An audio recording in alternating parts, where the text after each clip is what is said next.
नमस्कार, स्वागत है आपका वी टाइम न्यूज पर और आपके साथ मैं हूं पहली चौहान। बढ़ते हैं खबरों की ओर। कॉटन एक ब्लॉक कौन किसकी सुनता है। प्रतिबंध के नाम पर धान जलाने पर लगाम नहीं लग रहा है। धान जलाने से उत्तर प्रदेश से लेकर दिल्ली तक गंभीर वायु प्रदूषण हो गया है। बंगाल वहां से कोई सबक नहीं लेगा। किताबों और कलमों पर प्रतिबंध है। हालांकि मुर्शिदाबाद जिला एक ब्लॉक में कपास जलाने के खेतों में प्रदूषण की समस्या बढ़ रही है। पूरा इलाका धुएं से ढका हुआ है और प्रदूषण फैल रहा है, इसकी किसी को खबर नहीं है। कानून को अंगूठा दिखाकर फसल कटाई के बाद भूमि को जलाने का काम खुलेआम चल रहा है। भूमि की उर्वरता नष्ट हो रही है, पर्यावरण प्रदूषण बढ़ रहा है। बेहोशी की ऐसी तस्वीर मुर्शिदाबाद जिले के सूती एक ब्लॉक के विस्तृत मैदान में देखने को मिले। सूती एक ब्लॉक ही नहीं, जिले में हर जगह यही तस्वीर है। खेत से पके चावल को घर ले जाने का काम शुरू हो गया है। वर्तमान में किसान श्रम, लागत और समय बचाने के लिए धान की कटाई के लिए कंबाइन हार्वेस्टर मशीनों का उपयोग कर रहे हैं। मशीन से धान की कटाई करने के बाद जमीन पर बड़े बड़े डंठल और ठूंठ रह जाते हैं। पूरे मैदान में जमीन को साफ कर उस पर दोबारा खेती करने की तैयारी शुरू हो गई है, लेकिन जमीन के जलने से जमीन की उर्वरता नष्ट हो जाती है और इससे पर्यावरण प्रदूषण का स्तर भी बढ़ जाता है। यह जानते हुए भी किसान खुलकर ऐसा करते रहते हैं। इसके चलते पूरा इलाका काले और घने धुएं से ढक गया है।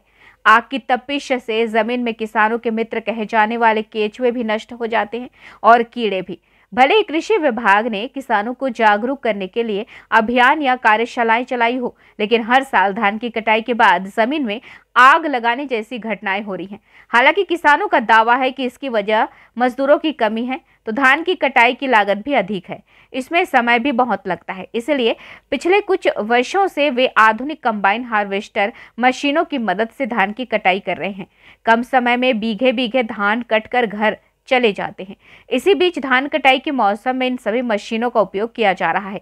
मशीन से धान की कटाई करने के बाद जमीन पर भूसा भूसा छोड़ दिया जाता है।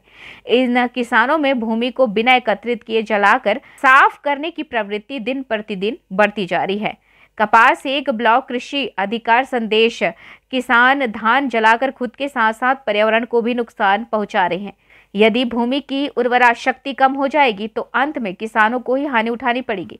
इसलिए जागरूकता बढ़ाने के लिए इलाके में पोस्टरबाजी की गई है। इसके अलावा उनके साथ कई कैंप भी लगाए जा चुके हैं। কিছু কিছু আছে যারা নিজেদের এই আইন লঙ্ঘন করছে এবং আমি মনে করি এটা হয়তো পুরোপুরি আইন না, কিন্তু সরকারের পক্ষ থেকে যখন নিষেধাজ্ঞা জারি করা হয়েছে তখন যারা এই নিয়মটাকে লঙ্ঘন করছে তাদের বিরুদ্ধে কঠোর ব্যবস্থা নেওয়া উচিত। ধানে এখন যে কন্টিনিউ যে ধান কাটার পরে যে আগুন লাগে ধোঁয়া জ্বালাচ্ছে, এই বিষয়ে কি বলবেন? এটা অন্যায়, এটা চলতে পারে না। সে যে বা যারাই হোক না কেন তাদের বিরুদ্ধে ব্যবস্থা নেওয়া উচিত এবং অবিলম্বে এই নেড়া পোড়ানো বন্ধ করা উচিত। এমন তো হতে পারে যে করছে তার পাশের জমি ক্ষতিগ্রস্ত হতে পারে। অবশ্যই ক্ষতি হবে, সেখানকার মাটি ক্ষতি হবে, সেখানকার বায়ু ক্ষতি হবে এবং সেখানে যদি কোনো রবি শস্য চাষ করা হয় তো সেই রবি শস্যের ফসল ক্ষতি হবে। রবি শস্যের কেন ধান যে আমাদের এখানে লাগানো হয় সেটা খরিফ শস্য, কিন্তু যে আবার যে শীতকালে যে ফসল লাগানো হয়েছে তার পাশের জমিতে যদি নেড়া পোড়ানো হয় তো তার তো ধোঁয়া, তার বিষাক্ত বাতাস সমস্ত কিছু তো রবি শস্যের উপরে এসে প্রভাব ফেলবে, নেতিবাচক প্রভাব ফেলবে, ক্ষতি হবে। এবং আমি ফারাক্কার একজন নাগরিক হিসেবে আমি এটা অনুরোধ করছি যে যাতে কোথাও কোনো কৃষক যাতে সরকারি নিষেধাজ্ঞাকে অমান্য না করে। সরকার যেটা প্রচার করছে সকলে ভালোর জন্যই করছে এবং এই ব্যাপারে প্রত্যেকের সতর্ক হওয়া উচিত। वी टाइम न्यूज के लिए मुर्शिदाबाद से मिलन सरकार की रिपोर्ट।